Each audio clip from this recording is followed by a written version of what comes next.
마태복음 8장입니다.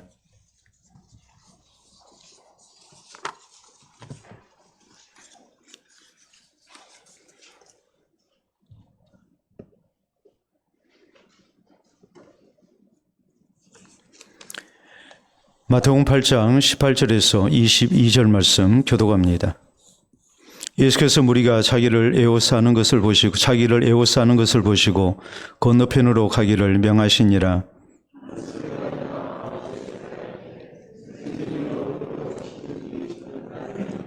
예수께서 이르시되 여우도 굴이 있고 공중의 새도 거처가 있으되 인자는 머리 둘 것이 없다 하시더라.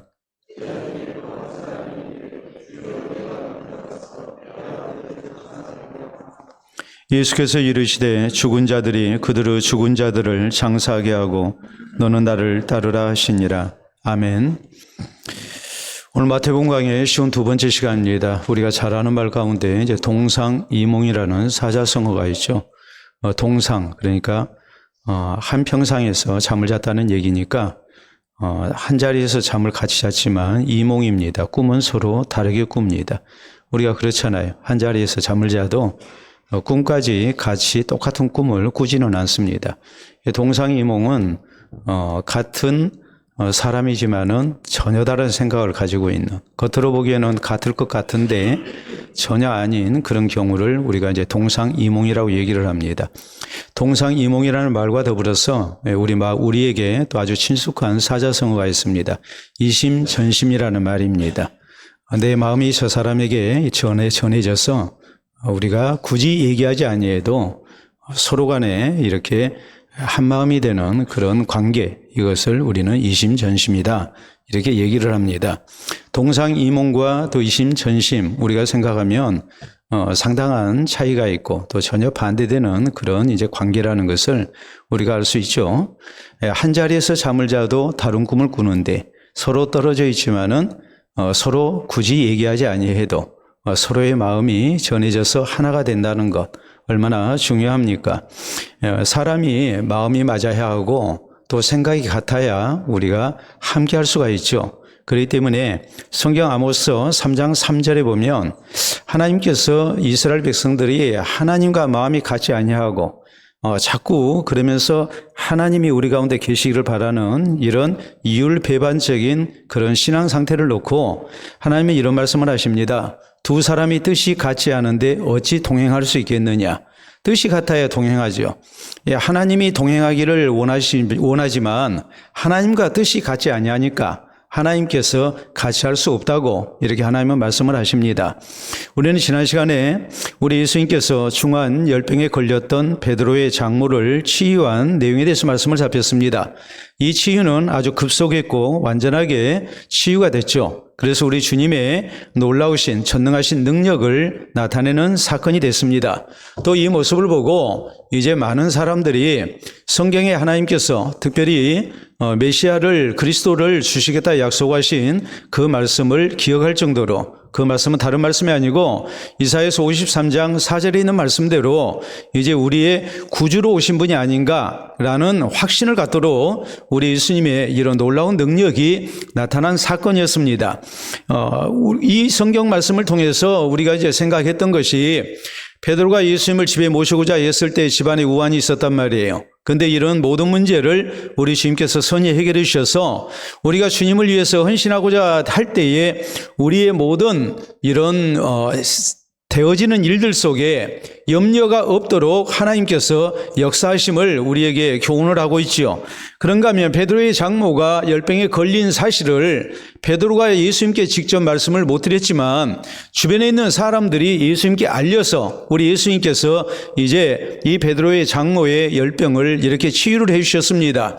그래서 우리는 서로에게 관심을 갖고 연약한 성도를 돌보고 또 위에서 하나님 앞에 기도하는 그런 이제 섬김이 필요하다는 것도 우리가 말씀을 살폈고, 더 나아가서 베드로의 장모가 이렇게 병에서 치유받고 난 다음에 다른 일 하지 아니하고 이렇게 예수님을 이제 섬겼다라는 사실을 통해서 예수님의 치유가 얼마나 완전했는가를 우리가 알 수가 있고, 또 한편으로 우리가 하나님 앞에 은혜를 입었을 때에 어떤 모습으로 보답하고 또 헌신돼야 되는가, 이것이 이제 이 사건을 통해서 우리에게 주신 교훈이라고 했습니다. 오늘 성경 말씀에 보면 예수님께서 이렇게 나타내신 이런 놀라운 표적을 보고 많은 사람들이 이렇게 몰려왔습니다. 그중에는 병자들도 왔지만 병자가 아닌 사람들도 많이 몰려왔습니다. 그래서 오늘 성경 말씀 18절은 이렇게 시작합니다. 예수께서 무리가 자기를 에워싸는 것을 보시고 오라고 그랬거든요. 그러니까 굉장히 많은 사람들이 지금 예수님 앞에 나온 겁니다. 이들 가운데 예수님의 제자가 되기를 원하는 한 서기관이 있었고, 또 한 사람의 제자 지망생이 있었다. 그리고 이들과 우리 예수님께서 어떤 대화를 나누셨는가 하는 것을 이제 우리에게 말씀을 하고 있는 거예요. 근데 이 사람들이 예수님의 제자 되기를 원해서 왔지만은 이들은 예수님과 이신전심이 되지를 못했어요. 예수님과 한마음이 아니었어요. 오히려 동상이몽이었어요. 예수님 앞에 가까이 나온 사람들이었지만은, 그리고 예수님의 제자 되기를 원하는 사람들이었지만은, 우리 예수님이 보실 때는 예수님과 뜻이 같지 않은 사람들이었습니다. 그래서 결국 이들은 예수님의 제자가 되지 못했다라는 것이 오늘 성경 말씀의 내용이란 말이에요. 자, 조금 전에 우리 남전도의 성도들이 이렇게 귀한 찬양을 했습니다. 예수 그리스도의 십자가를 지고 주님을 따르겠다고 이렇게 다짐을 했습니다. 근데 우리가 잘 압니다. 찬양 한 번으로 우리가 예수님의 제자 될 수 있는 게 아니거든요. 그렇기 때문에 지금 많은 무리가 예수님 앞에 몰려온 상황에서 이렇게 한 서기관이 예수님의 제자 되기를 원했고, 또 한 명의 제자 지망생이 있었지만 이들이 예수님과 한 마음이 아니었고, 결국에는 예수님의 제자가 되지 못한 이 사건을 통해서 우리가 정말 예수 그리스도의 제자 되기를 원한다면 우리에게 어떤 신앙의 자세가 있어야 할 것인가, 이것이 오늘 성경 말씀 가운데 우리에게 이 전해지는 소중한 교훈인 것을 우리가 기억을 해야 합니다. 자, 오늘 성경 말씀은 우리에게 어떤 것을 교훈하십니까? 사람들이 많이 몰려왔을 때 우리 예수님께서 이 사람들을 의도적으로 피하셨다는 것을 먼저 우리에게 알립니다. 자, 18절에 보면 예수께서 무리가 자기를 에워싸는 것을 보시고 건너편으로 가기를 명하시니라 라고 말씀합니다. 자, 건너편으로 가기를 명했다는 말은 다른 게 아니고 배를 타고 이제 이 갈릴리 바다 건너편으로 이렇게 가는 것을 말합니다. 모여든 무리가 예수님 앞에 지금 몰려왔어요. 여러분, 지금 이 상황이 어떤 상황입니까? 베드로의 장모의 열병을 고쳤거든요. 지금 베드로라는 사람은 다른 사람이 아니고 가버나움에 이런 지금 고향을 찾아온 사람이에요. 자, 고향을 떠났던 사람이 예수님의 제자가 돼가지고 또 함께한 제자들과 이렇게 와가지고 예수님께서 그 장모의 열병을 고치는 놀라운 표적을 나타냈을 때 사람들이 얼마나 놀랬겠습니까? 또 얼마나 부러웠겠습니까? 그래서 지금 각처에서 많은 사람들이 지금 몰려와서 예수님을 에워쌌다고 그랬거든요. 그런데 예수님이 이렇게 몰려든 사람들을 보고 좋아하시지 않고 우리 주님은 오히려 의도적으로 이제 건너편으로 이렇게 피하시고자 한 것입니다. 왜 예수님이 피하시려고 했을까? 우리가 거기에는 몇 가지 이제 이유를 우리가 생각할 수 있어요. 첫째는 우리 예수님은 한 곳에서만 사역하시려고 이렇게 이 복음을 전하신 게 아니에요. 우리 예수님께서는 생전에 유대 전역을 돌아다니시면서 이렇게 복음을 전하신 분입니다. 한 곳에만 머물지 않았어요. 그러니까 성경에 보면 사람들이 예수님 우리 고을에 더 오래 계십시오 했지만 예수님께서 이렇게 떠나버리십니다. 왜냐하면 다른 곳에 가서도 복음을 전해야 하기 때문에 그런 거예요. 두 번째는 우리 예수님께서는 사람들의 영광을 피하기 위해서 그랬어요. 지금 많은 무리들이 몰려와서 예수님을 에워쌉니다. 그 중에는 병자도 있었지만 모든 사람이 병자는 아니었습니다. 그래서 이 사람들은 예수님이 하나님께서 우리에게 보내신 메시아라는 것을 생각을 하고 지금 몰려왔어요. 근데 문제는 메시아에 대한 그 생각들이 차이가 있었던 거예요. 이 사람들 지금 로마의 압제하에서 굉장히 정치적인 고통을 당하고 있는 사람들입니다. 그렇기 때문에 예수님을 정치적인 메시아로 생각을 한 거예요. 그래서 예수님을 우리가 왕으로 모시게 되면 로마의 압제에서 벗어나고 또 우리에게 이런 여러 가지 인생의 고달픈 문제들이 하나님의 능력으로 이제 다 해결된다고 이렇게 기대를 한 것이죠. 그리고 사람들이 몰려들었어요. 우리가 요한복음 6장 14절로 15절에 있는 말씀을 보면 우리 예수님께서 이렇게 오병이어의 표적을 나타내시니까 사람들이 몰려왔습니다. 그리고 성경은 이렇게 말씀합니다. 억지로 임금을 삼으려고 했다. 예수님을 억지로 임금을 삼으려고 했어요. 아니다고 해도 예수님을 붙들고 우리의 임금이 되어달라는 거예요. 그러니까 예수님께서 다시 혼자 산으로 떠나가셨다라고 성경은 이렇게 말씀을 하십니다. 그러니까 우리 예수님께서는 이 예수 그리스도에 대한 잘못된 메시아관을 가지고 예수님 앞에 나온 사람들을 의도적으로 이렇게 피하신 거예요. 왜냐하면 정치적인 메시아가 아니라 십자가 가지고 우리를 구원하기 위해서 오신 분이기 때문에 예수님에 대한 오해가 생기지 않도록 우리 주님께서는 피하신 겁니다. 자, 세 번째, 예수님께서 왜 피하셨을까요? 그것은 예수님은 세상을 떠나시기 전에 제자 훈련을 해야 합니다. 3년 동안에 예수님은 제자들을 훈련을 시키셨어요. 그런데 주변에 사람들이 많으면 제자들과 조용한 시간을 가질 수가 없어요. 제자들 조용히 훈련을 못 시켜요. 실제적으로 우리 예수님께서 무리들이 많이 몰려왔을 때 제자들을 따로 이렇게 있게 하시고 제자들의 질문을 받으시고 또 저희에게 교훈하십니다. 그래서 그런 모습들이 우리가 복음서에 보면 여러 군데 나와요. 이 제자들 훈련을 시키기 위해서 사람 속에 있으면 안 되니까 자리를 피하셨다고 우리가 생각할 수 있어요. 네 번째, 예수님께서 왜 자리를 피하셨을까? 그것은 우리 예수님께서 쉬시기 위함이에요. 사람 속에서 온종일 주님은 사역을 하셨거든요. 자, 지금 이 상황을 우리가 보더라도 우리 예수님께서 안식일 날 가버나움 회당에서 이제 하나님의 말씀을 전하셨습니다. 끝나고 난 다음에 베드로의 집에 가셔서 이제 식사도 제대로 하시 못한 상태에서 베드로 장모의 열병을 고치셨습니다. 식사 이제 하셨겠죠. 잠시 쉬고 결국 사람들이 해가 지니까 안식일이 끝나니까 많은 사람들이 몰려들었거든요. 그러니까 우리 예수님께서 전혀 쉬지를 못하신 거예요. 안식일 날 쉬셔야 되는데 예수님께서는 쉬지를 못하셨어요.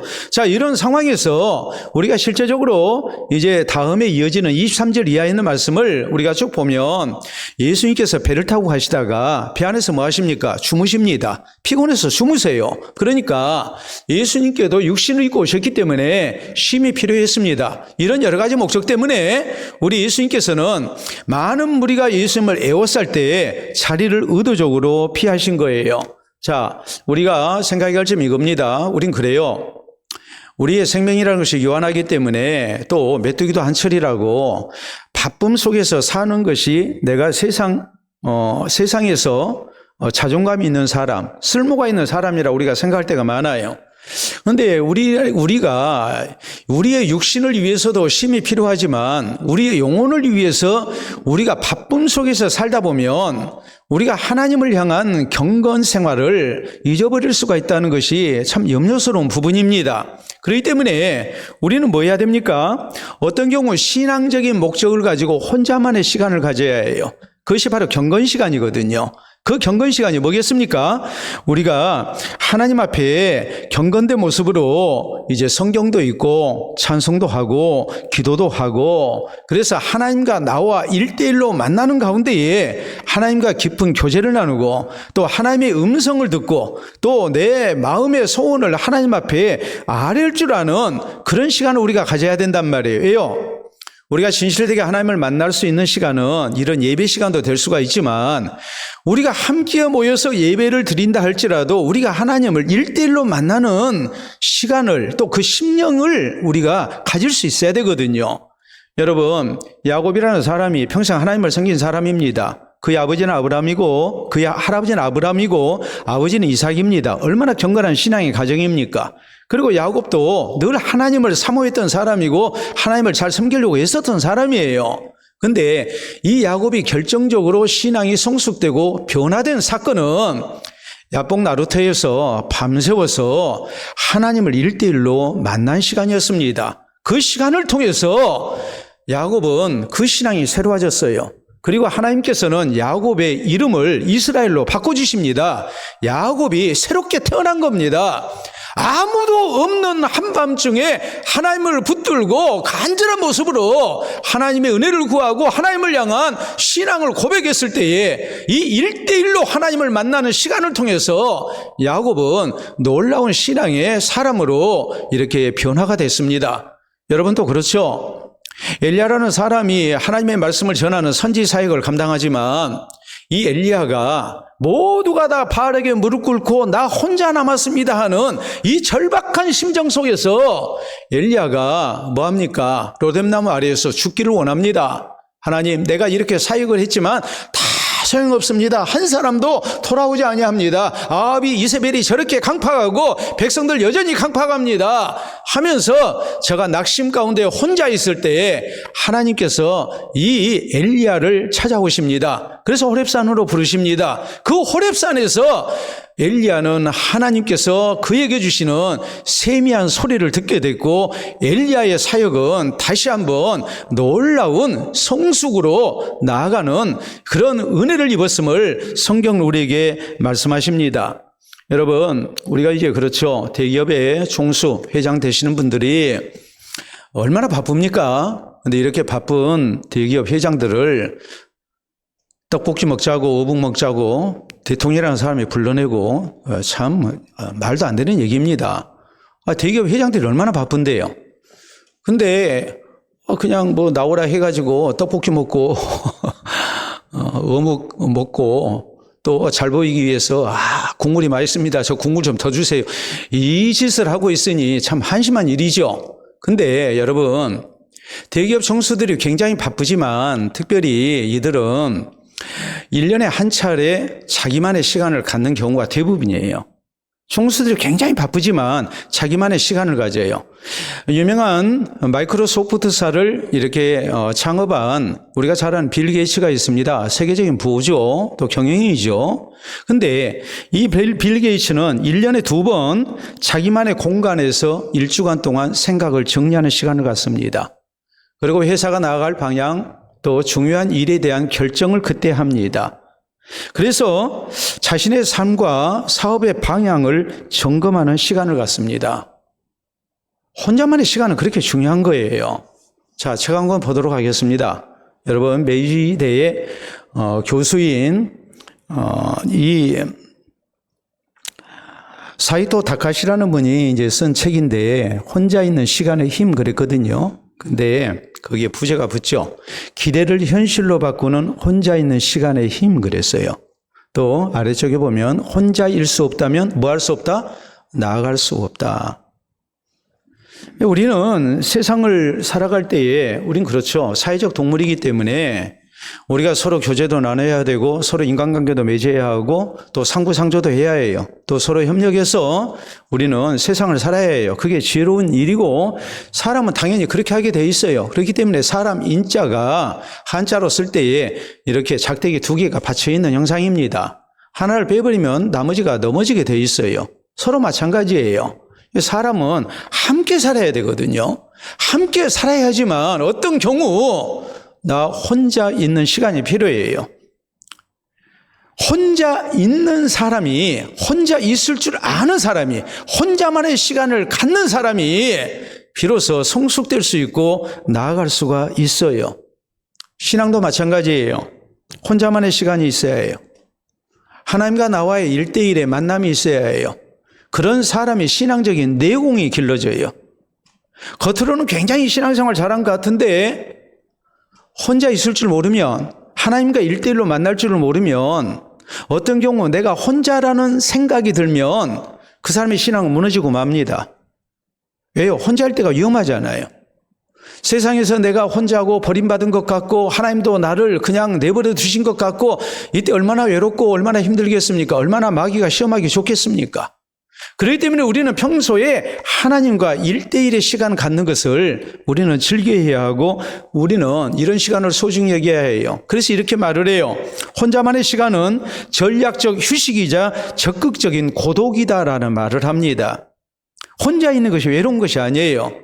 혼자 있는 그 외로운 시간을 통해서 우리는 하나님을 만나야 해요. 하나님 앞에 내가 진실해져야 해요. 우리 성도에게 이런 경건의 시간이 있어야 된단 말이에요. 여러분, 오늘날 많은 사람들이 혼자 밥을 먹습니다. 우리가 혼밥이라고 그러죠.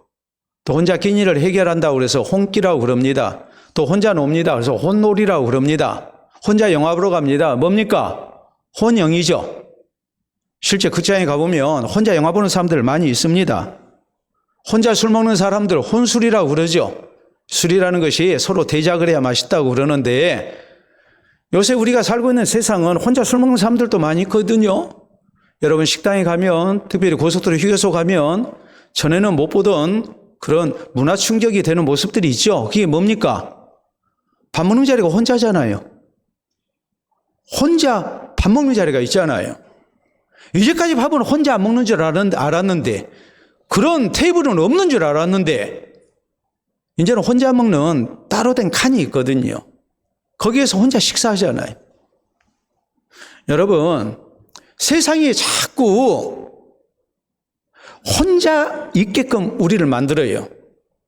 그러나 우리 그리스도인은 교회라는 공동체를 이루고 신앙생활을 하다 보니까 내 신앙도 공동체 안에서 묻어가려고 하는 경향이 굉장히 강해요.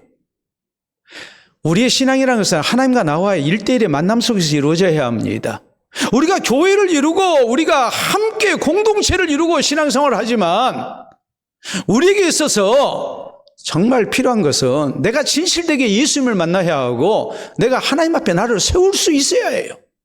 그 혼자 있는 시간이 우리에게 필요하단 말이에요. 여러분, 한번 생각해 보세요. 내가 혼자서 하나님 앞에 성경을 조용히 읽었던 때가 언제입니까? 혼자서 하나님 앞에 조용히 기도한 적이 언제였습니까?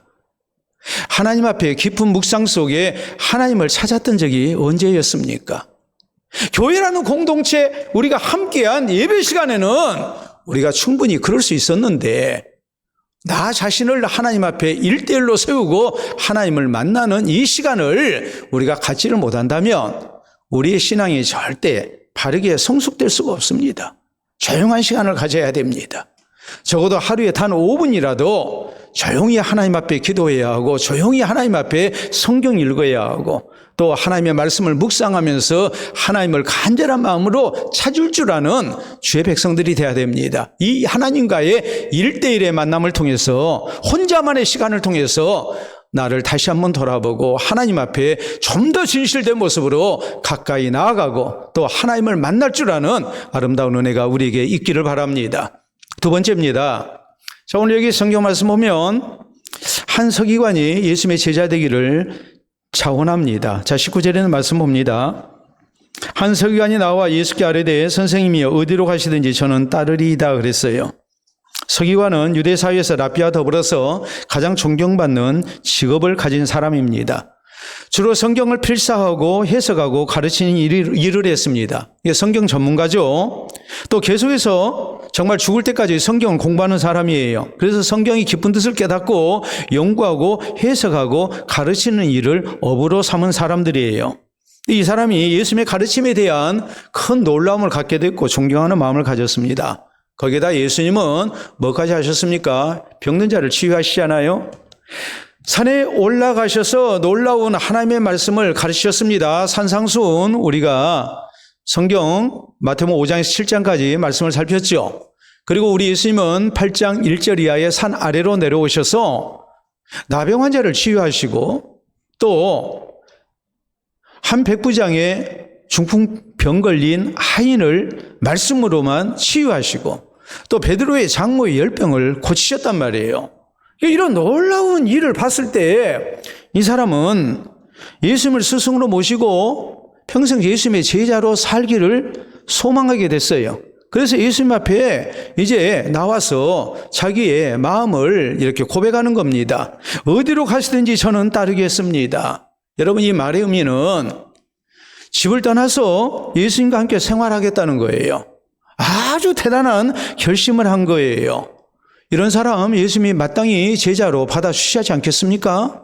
그런데 20절에 보면 예수님은 이렇게 대답을 하십니다. 예수께서 이르시되 여우도 굴이 있고 공중의 새도 거처가 있으되 인자는 머리 둘 것이 없다 하시더라 그랬어요. 이 서기관의 결심을 우리 주님께서 환영하신 것이 아니에요. 칭찬하신 게 아니에요. 오히려 그의 결심을 막아버리시는 발언을 하시는 거예요. 나 따르는 길, 내 제자가 되는 길, 큰 고생해야 된다. 절대 편한 길 아니다. 기본적 생계조차 힘들다. 너 그거 아느냐? 너 그래도 내 제자 될래라는 말이거든요. 왜 예수님이 이런 말씀을 하셨을까요? 우리 예수님은 사람의 마음을 다 알고 계시는 분입니다. 그렇기 때문에 이 서기관이 예수님의 제자가 되고자 하는 목적이 무엇인가를 주님은 밝게 알고 계셨어요. 그게 뭐였겠어요? 지금까지 서기관으로서 유대사회에서 많은 사람들의 존경을 받는 사람입니다. 또 안정된 생활이 보장됐습니다. 그리고 누구보다도 하나님을 잘 섬기는 사람이라고 칭찬이 자자한 사람이에요. 이런 사람이 예수님을 만나고 난 다음에 예수님을 이렇게 가까이서 지켜보니까 내가 예수님의 제자가 된다면 내가 세상적으로 더 존경받고 더 훌륭한 사람이 되고 내가 더 안정적인 생활을 할 것이라는 그런 확신이 든 거예요. 그러니까 예수님 앞에 내가 예수님, 주님이 어디로 가시든지 저는 따르겠습니다. 제가 예수님의 제자가 되겠습니다. 이렇게 고백을 한 겁니다. 근데 우리 예수님이 제자를 부르셨을 때에 제자들의 사명이 뭡니까? 예수님을 통해서 배우고 예수님처럼 생명을 구원하고 또 천국 복음을 증거하고 또 하나님 나라를 건설하는 일 아니겠습니까? 세상에서 영광을 얻고 잘 먹고 잘 살기 위해서 그래서 예수님의 제자로 예수님이 불러주신 게 아니란 말이에요. 근데 이 사람은 지금 예수님이 생각하시는 제자의 그런 목적과는 전혀 상관없이 세속적인 영광을 위해서 예수님이 제자가 되겠다고 나온 사람이에요. 그러니까 예수님께서 뭐 하십니까? 저의 꿈을 깨버리시는 거예요. 너 나 따라오면 얼마나 고생하는 줄 아느냐? 너 풍찬노숙을 해야 하고 그리고 먹고 살기도 힘들다. 근데 너 내 제자가 될래? 하고서 그의 꿈을 소망을 꺾어버리신 거예요. 여러분, 우리가 이 사실을 명심해야 해요. 예수님의 제자로 부르심을 받은 우리 성도의 자세가 어떤 모습이 되어야 되는가? 우리 남전도에서 찬양을 했습니다만 십자가 놔두고 가는 길입니까? 십자가 지고 가는 길입니까? 십자가 지고 가는 길이죠. 여러분은 십자가 지고 있습니까? 예수님의 제자가 돼서 주님을 따르는 그 길은 고난의 길이요. 또 그 길은 절대 세상의 영광과 세상의 배부름을 얻을 수 있는 길이 아닙니다. 우리가 제대로 된 예수 그리스도의 제자로 살려면 우리는 세상에서 많은 고난도 겪어야 하고 손해도 봐야 하고 또 우리가 멸시도 당해야 되고 또 따돌림도 당해야 됩니다. 그렇기 때문에 성경은 우리에게 이 사실을 수없이 강조를 해요. 애굽에서 나왔던 이스라엘 백성들이 실패했던 가장 중요한 이유가 뭐였을까요? 저희는 가나안 갈 때까지 아주 편안한 길로만 갈 줄 알았어요. 모든 것이 다 보장된 길이라고 생각했어요. 근데 실제 현실은 그게 아니었어요. 먹는 문제 때문에 또 마시는 물 때문에 또 저희를 괴롭히는 대적자들 때문에 혹은 길이 너무나도 험해서 여러 가지로 힘든 일이 많았어요. 그러니까 결국에 그 고난 때문에 실패하고 만 겁니다. 여러분, 초대교회에 신실한 하나님의 사람으로 쓰임받은 마가가 있습니다. 마가는 부잣집 아들이었습니다. 마가가 예수 그리스도를 만나고 은혜를 받고 그는 자기 외숙인 바나바를 따라서 사도 바울과 더불어 1차 전도여행에 나섭니다.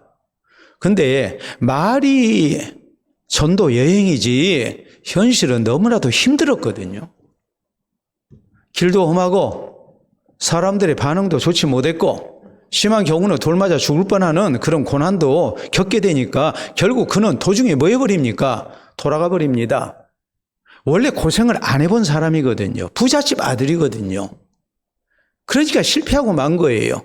나중에 바나바가 다시 기회를 줘서 마가는 신실한 예수 그리스도의 제자로 쓰임을 받습니다. 그리고 마가복음을 쓰죠.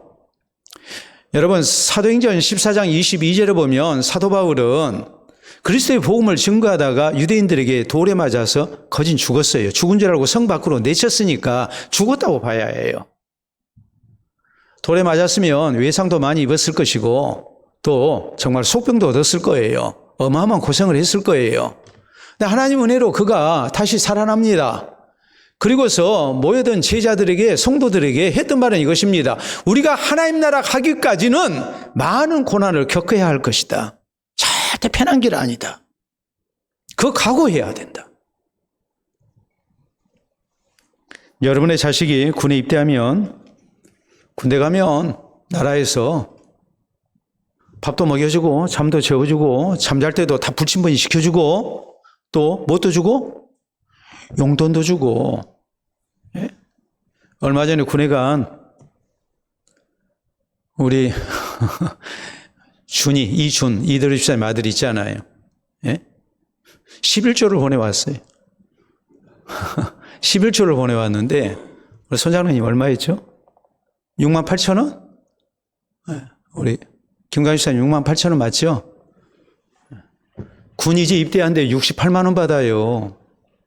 갈만하잖아요. 그럼 여러분이 자식한테 그렇게 얘기하겠어요? 군대 가면 먹을 것도 주고 입을 옷도 주고 용돈도 그렇게 70만 원 주고 뭐 이런 식으로 얘기하겠습니까? 그렇게 얘기 안 하죠.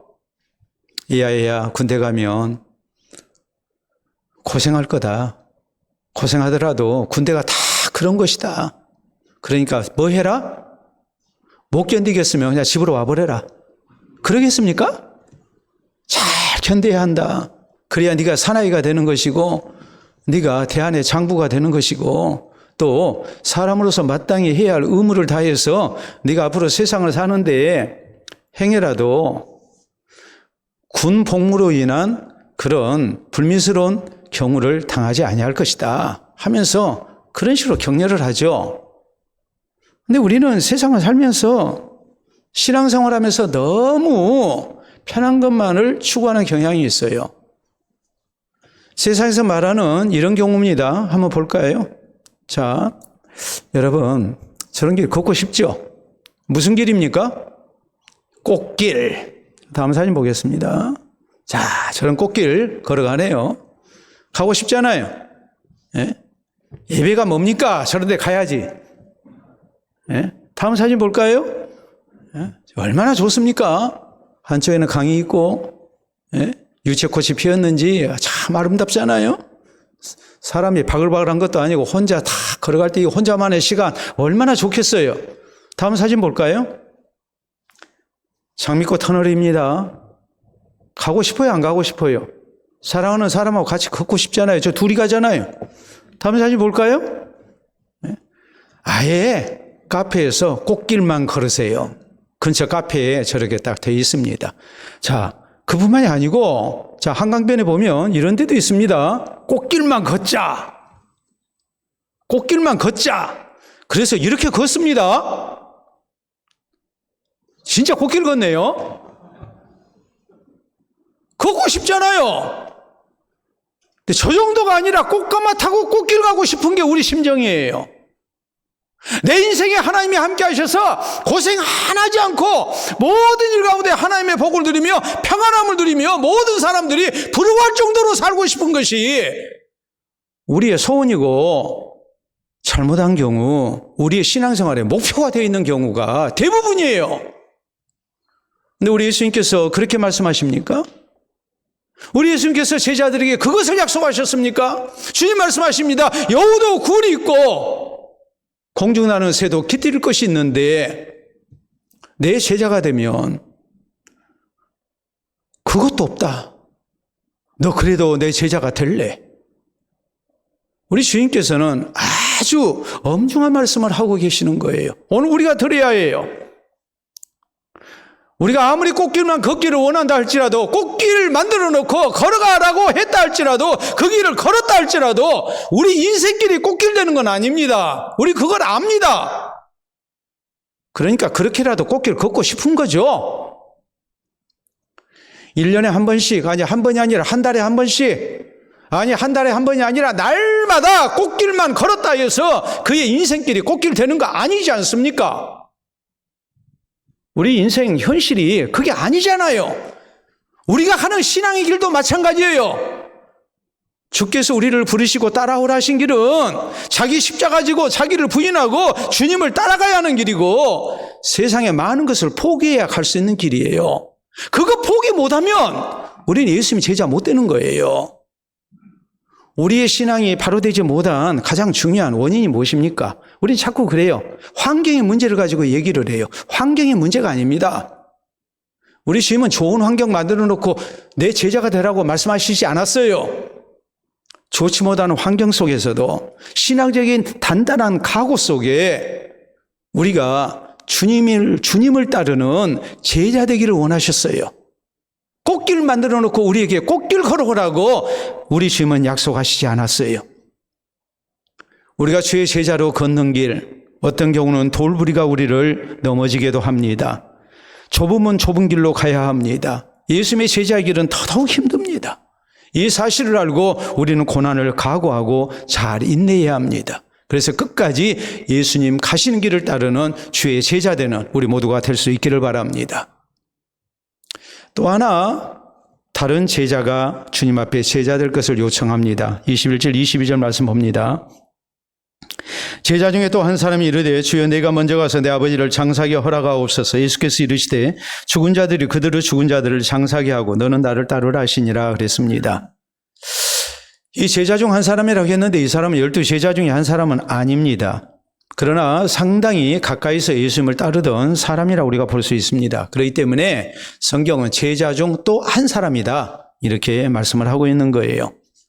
이 사람은 서기관처럼 세상 부귀영화와 사람들의 인기와 영광 때문에 예수님을 따르려고 했던 제자는 결코 아니었습니다. 그런데 그에게 하나의 중요한 인생 문제가 그의 발목을 잡고 있습니다. 그건 아버지의 장례 문제였어요. 그러니까 이 사람 예수님께 말합니다.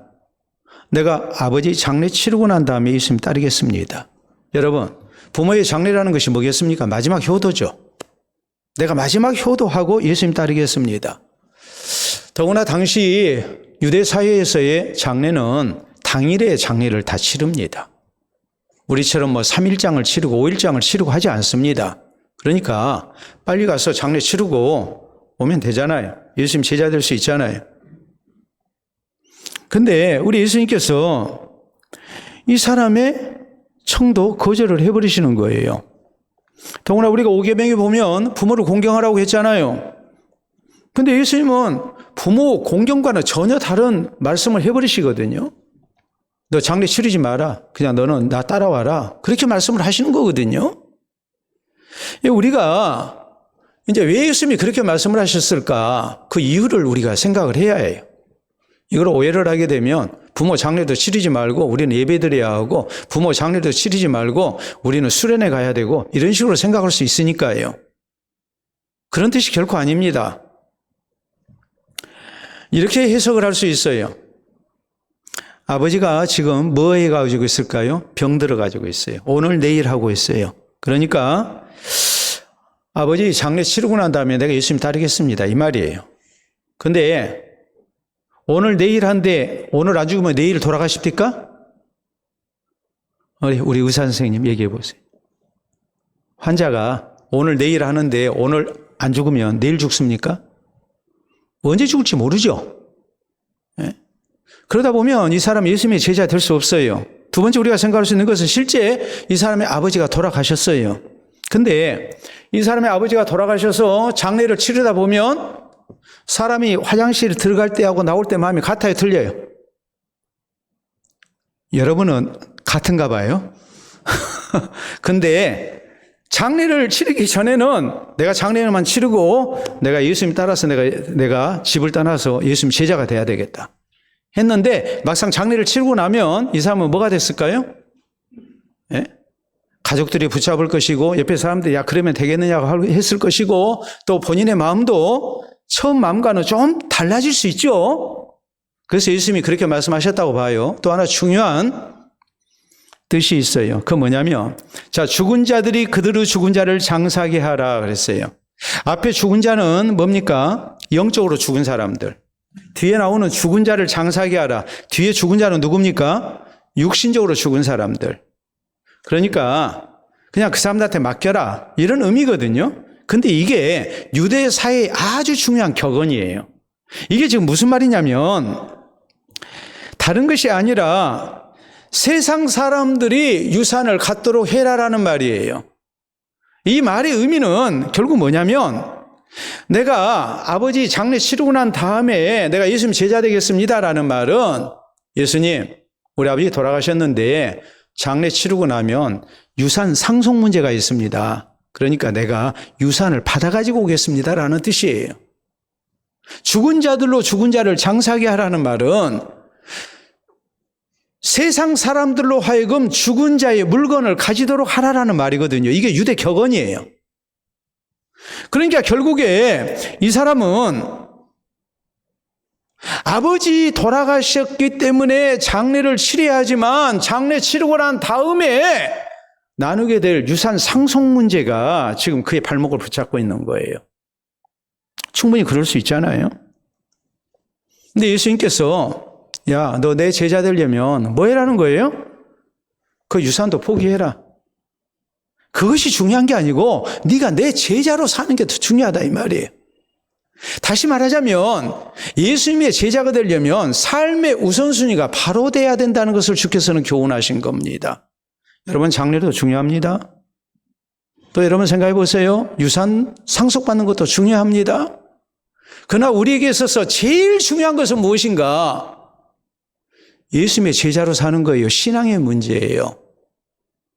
우선순위가 바로 되지 아니하면 우리가 절대로 바른 신앙생활을 할 수 없어요. 우리 주님께서는 그것을 지금 강조하고 계시는 거예요.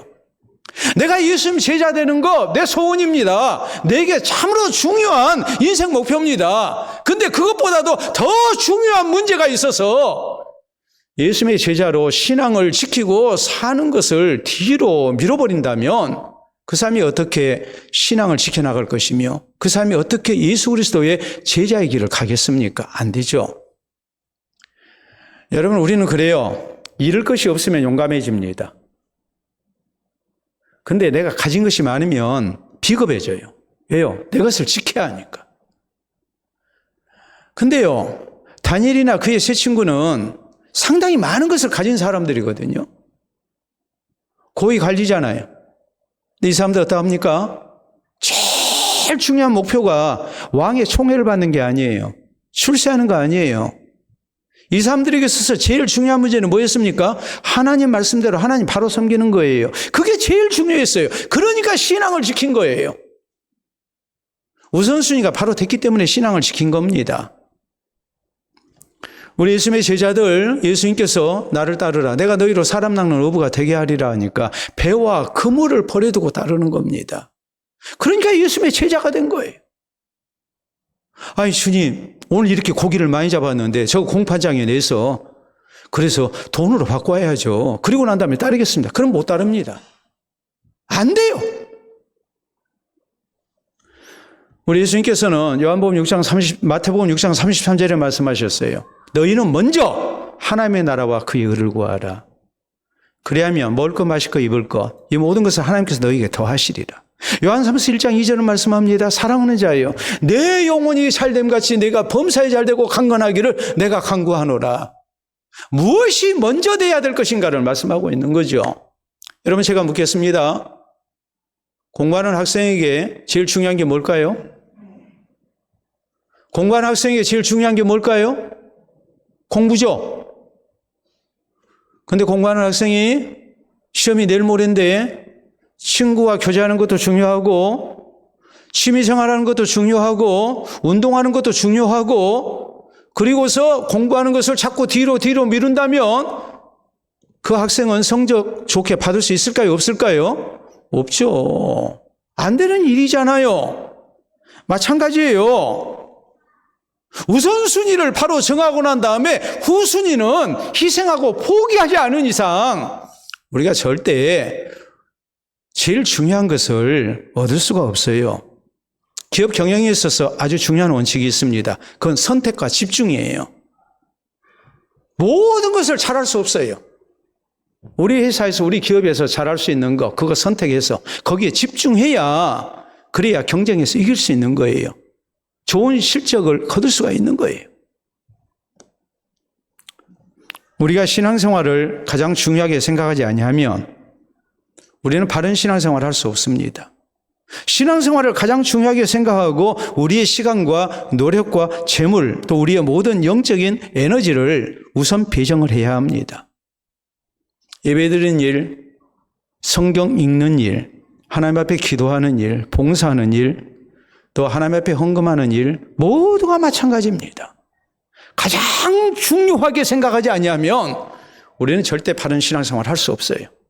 우리가 지금까지 실패한 아주 중요한 이유가 거기에 있어요. 환경 때문에 실패한 게 아니에요. 우선순위를 우리가 잘못했기 때문에 신앙의 문제를 가장 중요하게 생각하지 아니하니까 결국에는 우리가 실패하고 만 거예요.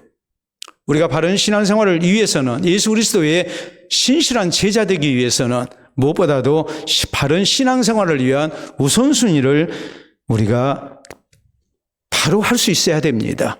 다시 말해서 신앙생활을 잘하는 것을 가장 중요한 목표로 세우고 우리가 나머지 것을 다음으로 미룰 수 있어야 해요. 그렇지 아니하면 절대 신앙생활을 잘할 수가 없습니다. 그래서 이렇게 말을 하죠.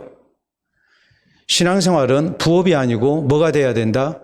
본업이 되어야 된다라고 말을 합니다. 그래야 신앙생활 잘합니다. 우리 모두가 하나님께서 내게 주신 역할을 잘 감당해야 하지만 이것 때문에 우리의 신앙생활에 자꾸 후순위로 밀리지 않도록 우리가 조심하고 또 조심해야 됩니다. 그래서 항상 하나님을 향한 진실된 신앙과 또 예수 그리스도의 제자의 길을 우리가 쉼없이 걸어가는 우리 모두가 될 수 있기를 바랍니다. 물건을 구입할 때 항상 조심해야 할 것이 있습니다. 그건 충동 구매죠. 충동 구매를 우리가 피하기 위해서는 뭐 해야 됩니까? 구입 목록을 미리 작성하고 또 지출에 대한 계산을 우리가 해야 합니다. 여러분, 신앙생활은 일시적 충동으로 또 일시적인 결심으로 이룰 수 있는 것이 결코 아닙니다. 바른 신앙생활을 위해서 우리에게 필요한 것이 무엇인가를 우리가 바로 알고 여기에 대한 대비를 철저히 해야 합니다. 오늘 성경 말씀을 통해서 예수 그리스도의 제자 되는 일, 예수님의 모습을 통해서 또 예수님 앞에 나아왔던 제자 지망생들을 통해서 또 저희에 대한 예수님의 대답을 통해서 우리가 오늘 분명하게 깨달아야 할 교훈들이 있습니다. 하나님과 나와의 1대1의 시간을 우리가 많이 가져야 합니다. 바쁜 생활일수록 우리는 하나님 앞에 나를 1대1로 세울 줄 아는 사람이 돼야 됩니다. 경건 시간을 갖고 하나님 앞에 진실된 모습으로 우리가 주님 만나기를 힘쓰는 성도가 돼야 됩니다.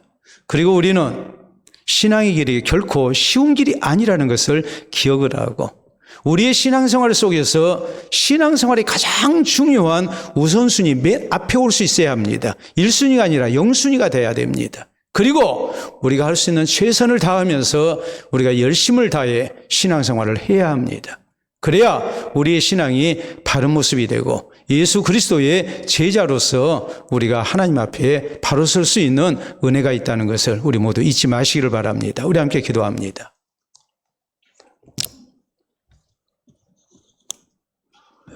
우리 모두가 다 신앙생활 잘하는 거 우리의 소원입니다. 그러나 마음은 온유로되 육신이 약하다 하면서 우리는 자꾸 주저앉고 해마다 반복되는 모습으로 우리의 신앙은 조금도 살아나지 아니한 안타까움을 우리가 늘 느낄 수밖에 없는 내 모습인 것 우리가 부인할 수 없습니다.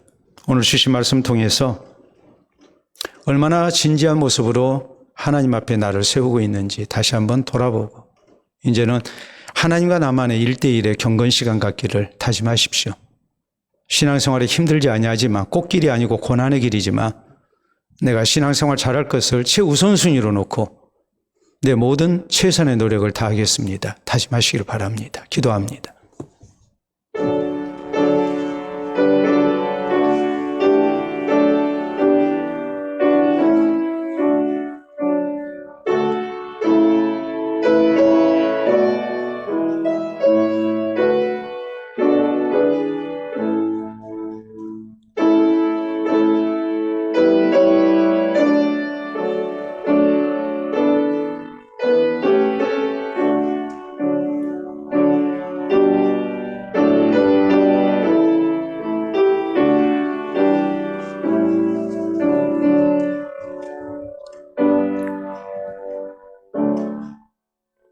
자비로우신 우리 아버지 은혜를 진심으로 감사합니다.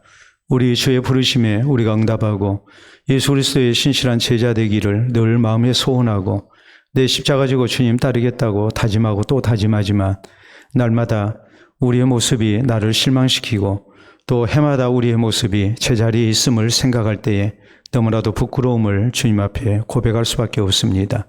우리의 불충을 주께서 용서해 주시고 이제 주신 말씀을 따라 우리 예수님처럼 늘 하나님 앞에 나를 세우며 1대1로 경건의 시간을 갖고 우리 자신의 신앙을 성찰하며 주님 앞에 바로 서기를 힘쓰는 우리가 되기를 원합니다.